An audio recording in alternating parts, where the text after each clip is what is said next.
A woman who had fame, wealth, and everything most people spend their whole life chasing died last week at 36. And months before she died, she told us exactly what was happening inside her. Most people missed it. I didn't. And what she said applies to you, whether you have ever had a drop of fame or money in your life or not.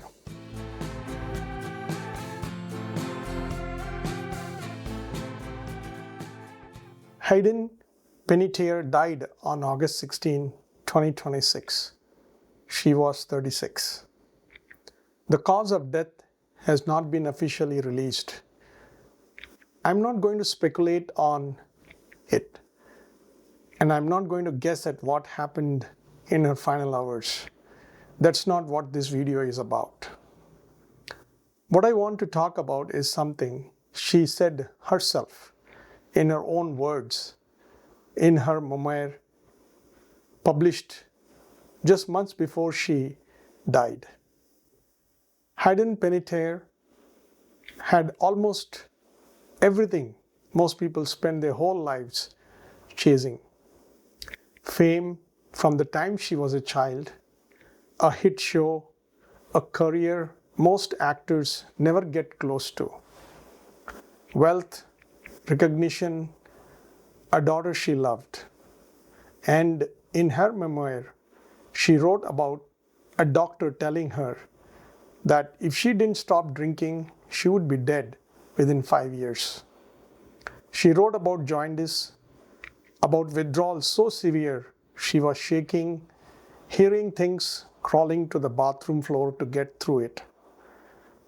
She wrote that alcohol was how she escaped the emotional pain she was carrying. Not the career pressure, not the money, the emotional pain underneath of all of it. She said that herself in her own words. I'm not here to analyze her life or make claims about what happened to her.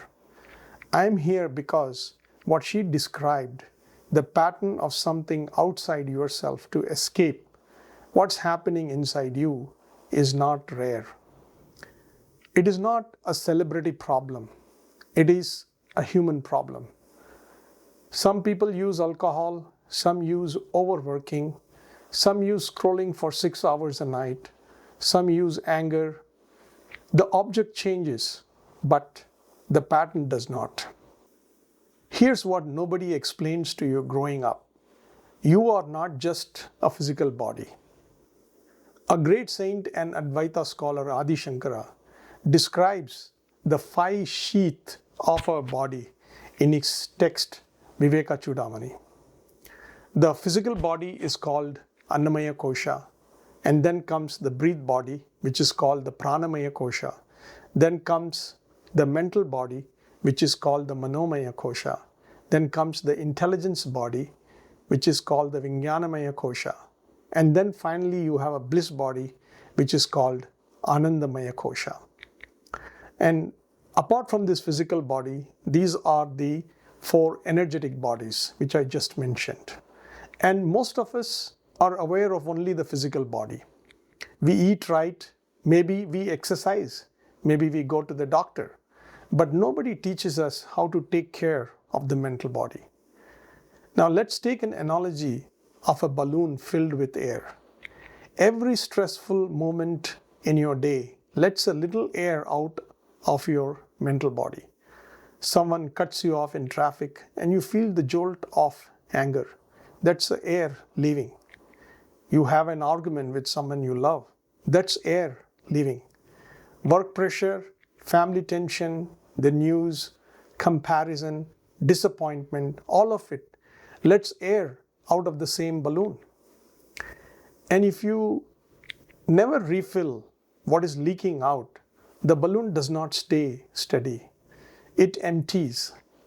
And when the mental body is fully deflated, with nothing left to hold it up, that is when the emotional pain becomes unbearable.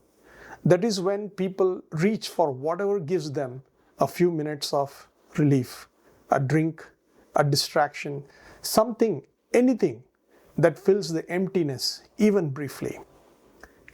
That is not weakness. That is what happens to an energetic body left empty with no way to refill it.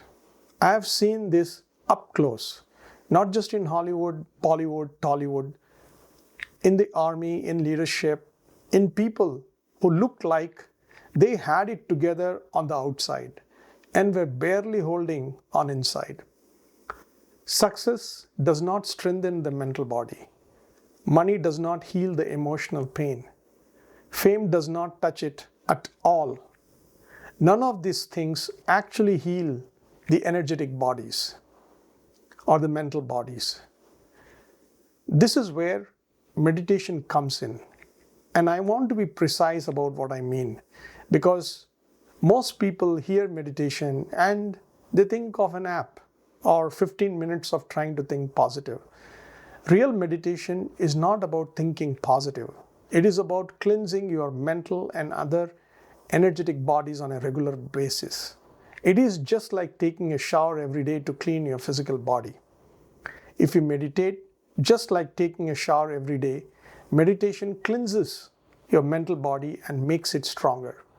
You are able to face more of life's difficulties without straining. I practice a technique called Jangama Dhyana.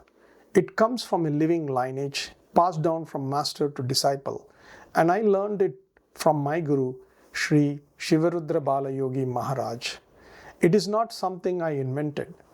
I am a disciple sharing what was given to me, nothing more. For his official teachings, you can visit www.srishivarudrabalayogi.org. This practice does not ask you to manage your thoughts or perform calm.